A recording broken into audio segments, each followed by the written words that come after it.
এটা হচ্ছে একটা ডিজাইন, দেখেন এটা কিন্তু একটা ছবি, কাস্টমারের এটা কিছুই প্রয়োজন না, উনি জাস্ট চাচ্ছে এটা হয়তো উনি ক্যানভা থেকে বা কোনো টেমপ্লেট বা কোনো জায়গা থেকে ডাউনলোড করে নিয়ে আসছে ওনাদের স্কুলের জন্য।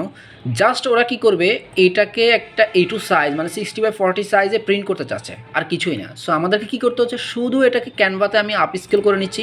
বাই দ্য ওয়ে, ক্যানভা কিন্তু আমাদের দেশে অনেকেই এটাকে নিয়ে বলে যে ক্যানভা ডিজাইন এগুলো কী করে না করে, এটা কি কোনো ডিজাইনার নাকি। কিন্তু আপনি যদি বাইরের কান্ট্রির সাথে কাজ করেন, আপনি খেয়াল করবেন 50% মানুষ ডিজাইনারই ক্যানভা ইউজ করে। 50%, আই রিপিট 50%। এটা কিন্তু আসলে নাম্বারটা কম না। পৃথিবীতে যদি ধরেন 1 কোটি ডিজাইন আছে, তাদের মধ্যে 50 লাখের বেশি হচ্ছে ক্যানভা ডিজাইন করে, ক্যানভাতে কাজ করে। কারণ ক্যানভাতে আসলে অনেক জিনিসই আপনি ইজিলি পাচ্ছেন।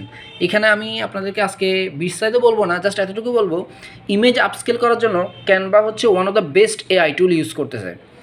সো আপনাদেরকে এটুকুই বললাম আজকে, অন্য একদিন ক্যানভা সম্পর্কে আরও ডিটেলসে বলবো। সো এই জিনিসটা জাস্ট আমাকে আপস্কেল করতে হচ্ছে। আপস্কেল করে আমি কি করব, জাস্ট এটাকে সাইজ ঠিক করে, এই যে এখানে সাইজ আছে, সাইজটা ঠিক করে আমি জাস্ট এটাকে ক্লায়েন্টকে PDF পাঠিয়ে দিলে উনি আমাকে পেমেন্ট পাঠিয়ে দিবে। সো দিন শেষে আমাদের দেশে সব কিছুতে আমরা কী করি, ক্রিয়েটিভিটি করছি। শুধু আমাদের দেশে না, ওয়ার্ল্ডে আসলে ক্রিয়েটিভিটি ডিমান্ড আছে, কিন্তু দিন শেষে আপনার কাছে বা আপনি যদি ক্লায়েন্টদের টোটাল একটা নাম্বার ক্রিয়েট করেন যে 100 জন ক্লায়েন্ট, 100 জনের মধ্যে দেখবেন যে 80% ক্লায়েন্টই ক্রিয়েটিভিটি চায় না, তাদের চায় তাদের প্রবলেমটা যাতে সলভ হচ্ছে কিনা এটা।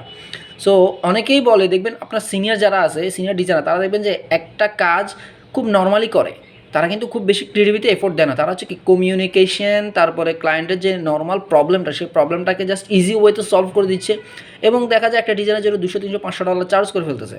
সো একটা জিনিস মাথায় রাখবেন, ক্রিয়েটিভিটির চেয়ে প্রবলেম সলভিং, এবং এই প্রবলেম সলভিং করার জন্য আপনার সবচেয়ে বেশি ইম্পর্টেন্ট হচ্ছে কি কমিউনিকেশন টুল, কমিউনিকেশন স্কিল। আপনার যদি কমিউনিকেশন থাকে, ভালো পারেন, আপনি জাস্ট নর্মাল একটা কমপ্লেক্স ডিজাইনকে ক্লায়েন্টকে সিম্পলভাবে বলবেন যে এটা এভাবে হলে বেটার, এভাবে হলে ভালো, এভাবে হলে তোমার জন্য বিজনেসে বেটার হচ্ছে, ক্লিন হচ্ছে, দেখতে ভালো লাগতেছে, বকরচক্কর এগুলো বলতে পারলে দেখবেন ক্লায়েন্ট বলবে যে okay fine, then do it and send me. Simple একটা ডিজাইনই আপনি অনলাইন থেকে করে বা ক্যানভা দিয়ে করে অথবা কোনো AI টুল দিয়ে বানায় টানায় সেটাকে জাস্ট সাইজটা ঠিক করে দিলে ক্লায়েন্ট বলবে যে okay fine, that's good, send me the PDF file. So একটা জিনিস বুঝতেই পারলেন যে ডিজাইনে আসলে ক্রিয়েটিভিটির চেয়ে প্রবলেম সলভিংটা সবচেয়ে ইম্পর্টেন্ট।